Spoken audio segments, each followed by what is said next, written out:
the inheritor of a frozen kingdom in 1611, the crown of the Kingdom of Sweden, a vast but sparsely populated land of pine forests, frozen lakes and iron mountains, was placed upon the head of a youth who had not yet seen his 17th birthday. This was no ordinary prince ascending to a peaceful throne. This was Gustav II Adolf, known to a later, awestruck Europe as Gustavus Adolphus. The kingdom he inherited was not a European power, but a Protestant pariah on the continent's northern fringe. It was a realm shackled by poverty, its treasury empty, its people few, and its borders encircled by a ring of powerful and hungry enemies, dot to the west and south. The historic rival Denmark-Norway controlled the lucrative Strait of Resund, the sole maritime gateway to the Atlantic, effectively holding a chokehold on Swedish trade and levying crippling tolls. To the east, the vast and enigmatic Tsardom of Russia loomed, a constant threat to Sweden's Finnish territories. And most pressingly, to the southeast across the Baltic Sea, the sprawling Polish-Lithuanian Commonwealth represented an existential and personal threat. Its king, Sigismund III Vasa, was Gustavus's own Catholic cousin, a man who viewed Gustavus as a heretic and usurper, and who clung fiercely to his own legitimate claim to the Swedish throne. Sweden was a kingdom under siege, locked in a perpetual struggle not for glory, but for its very survival. Gustavus was a product of this harsh and demanding environment. He was a true Renaissance prince, a physical giant with a keen, restless intellect. Tutored by the finest minds, he became fluent in German, Dutch, French, Italian, and Latin, and possessed a deep understanding of classical history and political theory. But his most profound education had come not from books, but from the grim realities of the battlefield. His father, Charles IX, had been a stern and warlike king, and from a young age, Gustavus had been a constant presence in his military camps. He learned the brutal calculus of 17th-century warfare firsthand. He saw the inherent flaws in the armies of his day, the unreliability of ill-disciplined mercenary soldiers who fought only for the next payday and whose loyalty was always for sale, the clumsiness of the dominant infantry formation of the era, the massive Spanish tercio, a slow-moving, pike-heavy hedgehog that was powerful in defense, but ponderous and inflexible in attack. Gustavus inherited 3 separate and desperate wars against Denmark, Russia, and Poland. These were not glorious campaigns of choice, but brutal, grinding conflicts for national existence. They would become the crucible in which his revolutionary ideas about warfare would be forged. The forge of a new war, the first decade of Gustavus's reign, was not spent in the comfort of his court, but in the saddle, leading his armies through the mud and snows of the Baltic littoral. It was a period of relentless existential struggle that became a laboratory for military innovation. Gustavus was more than just a king who commanded an army. He was its chief architect, its drill master, its quartermaster, and its most brilliant engineer. He set about methodically dismantling the old way of war and building something new, something faster, more flexible, and far more lethal. His first and most foundational reform was to change the very substance of his army. While he still employed skilled foreign mercenaries, he understood their limitations. He perfected a national conscription system, the utskrivning, which drew soldiers from every parish in Sweden and Finland. This gave him a corps of hardy, disciplined soldiers who were not fighting for plunder, but for their Lutheran faith, for their king, and for their homeland. He paid them regularly and equipped them properly, fostering a professional esprit de corps and a level of cohesion that mercenary armies could not match. He also established a professional officer corps, promoting men based on merit and skill, rather than noble birth, creating a command structure of unparalleled competence. Second, he completely reimagined infantry tactics to maximize firepower. He observed that the standard musket of the day was heavy, inaccurate, and agonizingly slow to reload. He introduced a lighter musket and, crucially, the paper cartridge, which combined the powder and ball into a single unit. This simple innovation dramatically increased the rate of fire. He then drilled his infantry formations relentlessly in a new firing technique known as the salvo or volley fire. Instead of a slow rolling fire from a deep formation, Gustavus had his musketeers, arranged in shallower lines of just 6 ranks, and later as few as 3, unleash coordinated, simultaneous blasts. The psychological shock and physical devastation of these volleys were immense. He also increased the ratio of musketeers to pikemen, recognizing that the age of the pike was ending and the age of gunpowder was dawning. Third, and most radically, he transformed the role of artillery on the battlefield. Cannons in the early 17th century were monstrous, heavy beasts, often weighing several tons. They were useful for sieges but almost impossible to move during a battle, serving as static defensive platforms. Gustavus envisioned a different role for them. He pioneered the development of light, mobile field artillery. His engineers developed a 3-pounder bronze field gun, light enough to be pulled by a single horse or a few men, yet powerful enough to tear bloody holes in enemy formations. For the first time in history, cannons were not just for battering walls. They could keep pace with the advancing infantry, providing direct, devastating fire support at the point of attack. He attached these regimental guns to his infantry units, effectively giving every regiment its own integrated artillery. Under Gustavus Adolphus, the Swedish army became a deadly symphony of combined arms, where infantry firepower, cavalry shock, and mobile artillery worked together with a level of coordination and lethal harmony the world had never witnessed. The bleeding heart of Europe, while Gustavus was meticulously honing his new war machine in the frozen north, the heart of the Holy Roman Empire was tearing itself apart. The 30 Years' War, which had erupted in 1618 with the defenestration of Prague, had begun as a localized religious conflict in Bohemia. It had since metastasized into a horrific, continent-spanning struggle, a maelstrom of religious fanaticism, dynastic ambition, and naked political greed that was bleeding Germany dry. By the late 1620s, the cause of Protestantism was on the verge of utter collapse. The formidable Catholic forces of the Holy Roman Emperor Ferdinand II and the Catholic League, led by their brilliant and ruthless generals, the Count of Tilly and Albrecht von Wallenstein, had swept across Germany. The Protestant princes were defeated, their armies scattered, their lands confiscated. In 1629, the emperor issued the Edict of Restitution, an aggressive decree that sought to reverse decades of Protestant gains and reclaim vast amounts of church land. It was a declaration of total Catholic victory, the brutal sack of Magdeburg. In May 1631 became the horrifying symbol of the war's savagery. After a long siege, the imperial army under Tilly stormed the great Protestant city. What followed was an orgy of plunder, rape, and murder. Some 20,000 of the city's 25,000 inhabitants were massacred, and the city was burned to the ground. The news sent a shockwave of horror across Protestant Europe. The imperial Catholic cause seemed invincible, its armies unstoppable. The balance of power in Europe was about to shift decisively in favor of the Catholic Habsburg dynasty, which ruled both the Holy Roman Empire and Spain. The Protestant cause was desperate. It needed a champion, a savior to stand against the tide.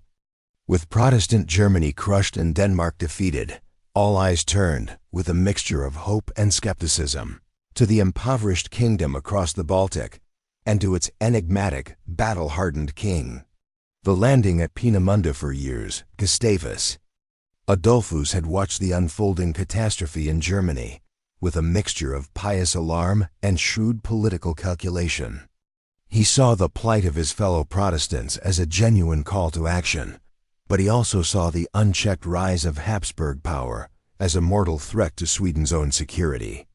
An imperial navy in the Baltic, a Catholic sea, would mean the end of Swedish independence.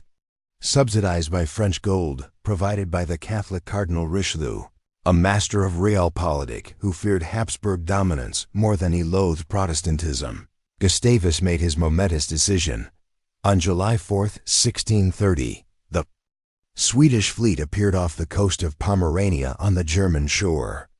Gustavus Adolphus, at the head of a small but highly professional army of 13,000 elite troops, landed at Peenemünde. As he stepped onto German soil, the towering king knelt in the sand and offered a public prayer, casting himself as the divinely appointed protector of the Protestant faith. To the hardened imperial generals, this was a laughable sideshow. They derisively nicknamed him the Snow King, predicting he and his small army would melt away under the summer sun. Initially, they seemed right. The powerful Protestant princes of Germany, particularly the rulers of Brandenburg and Saxony, were deeply suspicious of this northern newcomer. Fearing both Swedish ambition and imperial retribution, they dithered, refusing to ally with Gustavus or grant his army passage. For a year, the Swedish king was bogged down in northern Germany, unable to force a decisive confrontation. His campaign seemingly stalled before it had even begun. But the horror of Magdeburg changed everything. The sheer barbarity of the sack shamed and terrified the Protestant princes into action. Finally, the Elector of Saxony, his own lands now threatened by Tilly's army, allied himself with the Swedes.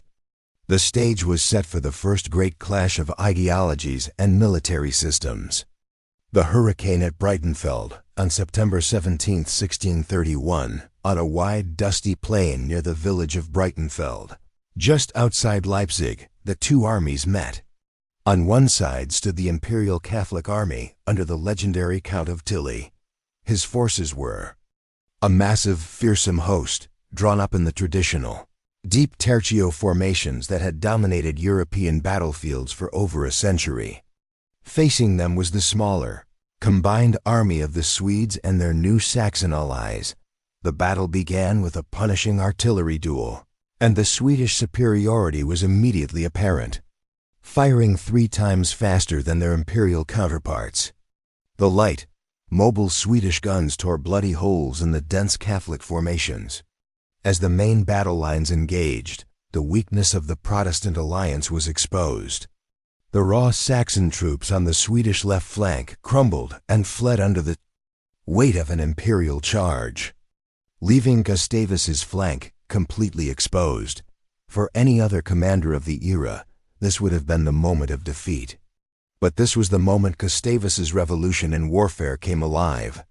While Tilly's veteran infantry turned to roll up the exposed Swedish flank in the traditional manner, they were met not with panic, but with a disciplined, lightning-fast maneuver. Gustavus, leading from the front as always, redeployed his second line at an angle, a refused flank which met the oncoming imperial charge with a devastating salvo of musketry and cannon fire. The imperial attack stalled, shocked by the volume and precision of the fire. Meanwhile, the Swedish cavalry, led by Gustavus himself, crushed the imperial horsemen on the opposite flank, and then wheeled around to capture Tilly's heavy artillery. In a stunning reversal, the Swedes turned the imperial cannons around and began firing them into the rear of the now exposed Catholic tercios.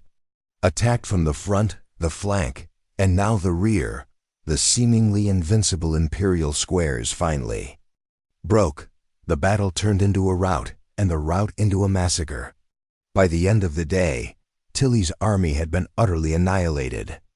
The Snow King had not melted away. He had unleashed a hurricane.